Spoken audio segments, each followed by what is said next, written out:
پاکستان تحریک انصاف سے تعلق رکھنے والے سردار تنویر الیاس بلا مقابلہ آزاد کشمیر کے وزیر اعظم منتخب ہو گئے۔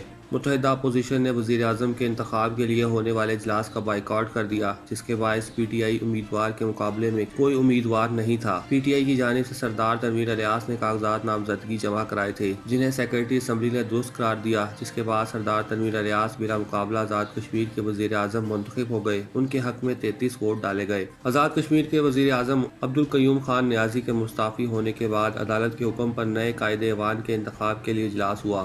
آئین کے آرٹیکل 13 اور اسمبلی کے قواعد انضباط 15 کے تحت وزیر اعظم کا انتخاب عمل میں لایا گیا۔ پی ٹی آئی 32 اراکین کے ساتھ ایوان میں سرفہرست تھی اور اسے مسلم کانفرنس کی بھی حمایت حاصل تھی۔ نواز شریف کو ڈپلومیٹک پاسپورٹ جاری کرنے کے خلاف درخواست ناقابل سماعت قرار دے دی گئی۔ اسلام آباد ہائی کورٹ نے نواز شریف کو ڈپلومیٹک پاسپورٹ جاری کرنے کے خلاف درخواست ناقابل سماعت قرار دیتے ہوئے درخواست گزار پر 5,000 روپے جرمانہ عائد کر دیا۔ چیف جسٹس اسلام آباد ہائی کورٹ عطر مین اللہ نے درخواست پر فیصلہ محفوظ کیا تھا۔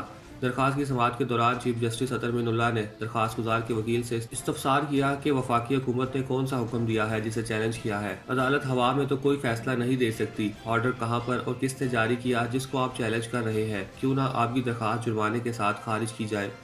چیف جسٹس نے ریمارکس میں کہا کہ اگر کوئی اشتہاری ہے تو اس سے متعلق قانون موجود ہے، وہ اپنا راستہ خود بنا لے گا اور بہت سے ایشوز ہیں، آپ غیر ضروری طور پر یہ معاملہ کیوں لائے ہیں۔ درخواست گزار کے وکیل نے کہا کہ یہ میڈیا پر ہر طرف چل رہا ہے، عدالت کا وقار بھی ہمارے مد نظر ہے، اگر وقت دیا جائے تو ہم حکومت سے آرڈر حاصل کرنے کی کوشش کرتے ہیں۔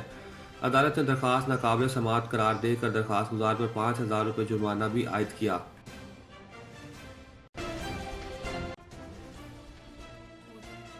جمعیت علماء اسلام فضل کے سربراہ مولانا فضل الرحمان نے کہا ہے کہ ہماری جماعت کا اپنا وجود، اپنا تشخص، اپنا موقف ہے اور ہم اب بھی حکومت سے کہہ رہے ہیں کہ ہمیں فوری طور پر الیکشن چاہیے۔ ایک تقریب سے خطاب کرتے ہوئے انہوں نے سابق وزیر اعظم عمران خان کی جانب اشارہ کرتے ہوئے کہا کہ چاہے وہ چلا گیا، پھر بھی قوم کو وہ امانت واپس کرنا ہماری ذمہ داری ہے جس کے لیے ہم نے جدوجہد کی ہے۔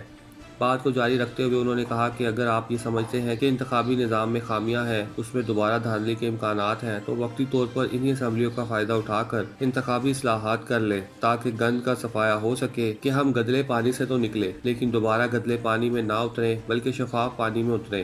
ان کا کہنا تھا کہ اس حد تک ہم اپنے موقف پر اس طرح قائم ہیں، اقتدار کو طول دینا اور غیر ضروری طول دینا یہ شاید JUI کا موقف نہ ہو، اس پر ہم اپنی رائے رکھیں گے بھی اور ان کے سامنے ہماری رائے بالکل واضح ہے۔ ان کا کہنا تھا کہ جو نئی حکومت بنی ہے وہ زیادہ سے زیادہ 1 سال کی ہے۔ مولانا فضل الرحمان کا کہنا تھا کہ جب سے DGISPR کی پریس کانفرنس آئی ہے، اب جلسے میں امریکہ مخالف باتیں اور خط کا نام نہیں لیتا، ایمان تو اتنا سا ہے ان کا۔ انہوں نے کہا کہ عمران خان جو سفید کاغذ لہراتا ہے، یہ اس کاغذ کا رنگ ہی نہیں جو سفیر بھیجا کرتے ہیں، اس کے الفاظ بھی تبدیل کیے ہیں، خام خواہ اسے ہوا بنانے کی کوشش کی۔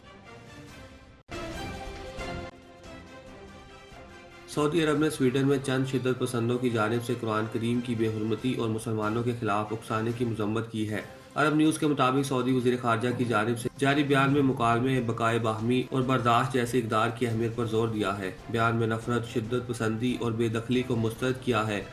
وزارت خارجہ کے مطابق سعودی فرما روا شاہ سلمان بن عبدالعزیز نے تمام مذاہب اور مقدس مقامات کی بے حرمتی کو روکنے کے لیے کی جانے والی کوششوں کو اجاگر کیا۔ خبر رساں ایجنسی کے مطابق سویڈن کی مقامی نیوز ایجنسی TT کا حوالہ دیتے ہوئے کہا ہے کہ دارالحکومت اسٹاک ہوم کے مضافاتی علاقے میں جمعے کو ہارڈ لائن نامی سیاسی جماعت کے ڈینش رہنما نے قرآن نذر آتش کیا تھا، جس کے بعد کئی شہروں میں پرتشدد مظاہرے ہوئے۔ سویڈن کی وزیر اعظم نے پرتشدد واقعات کی مذمت کی ہے۔ سویڈن کے شہر نارکوپنگ میں پرتشدد مظاہروں کے دوران 3 افراد پولیس کی فائرنگ کا نشانہ بنے۔ پولیس نے جاری بیان میں کہا کہ 3 افراد کو گولی لگی ہے جن کا اسپتال میں علاج جاری ہے۔ پولیس کے مطابق ان تینوں زخمی افراد کو جرم کے شعبے میں گرفتار کیا گیا ہے۔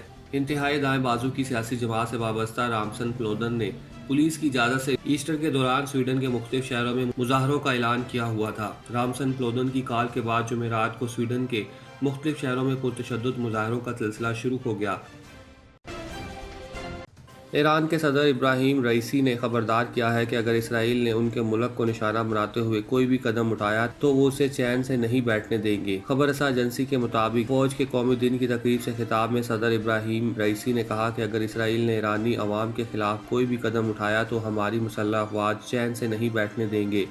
چند دن قبل صدر رئیسی نے ہمسایہ ملک عراق کو اپنی سرزمین ایران مخالف کارروائیوں کے لیے استعمال کرنے پر خبردار کیا تھا۔ خیال رہے کہ گزشتہ ماہ ایرانی پاسداران انقلاب نے دعویٰ کیا تھا کہ انہوں نے عراقی کردستان کے دارالحکومت اربل میں اسرائیل کے زیر استعمال ایک اسٹریٹجک سائٹ کو درجنوں بیلسٹک میزائلوں سے نشانہ بنایا ہے۔ تاہم اربل کے گورنر امید خوشنود نے ایران کے ان دعووں کو بے بنیاد قرار دیتے ہوئے کہا تھا کہ شہر میں یا اس کے ارد گرد کوئی اسرائیلی سائٹ موجود نہیں ہے۔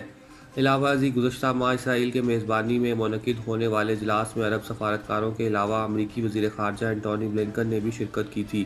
اجلاس سے متعلق اسرائیلی وزیر خارجہ نے کہا تھا کہ یہ نیا ڈھانچہ اور جو صلاحیتیں ہم مل کر حاصل کر رہے ہیں وہ ہمارے مشترکہ دشمنوں کو خوفزدہ اور ان کی حوصلہ شکنی کر رہے ہیں۔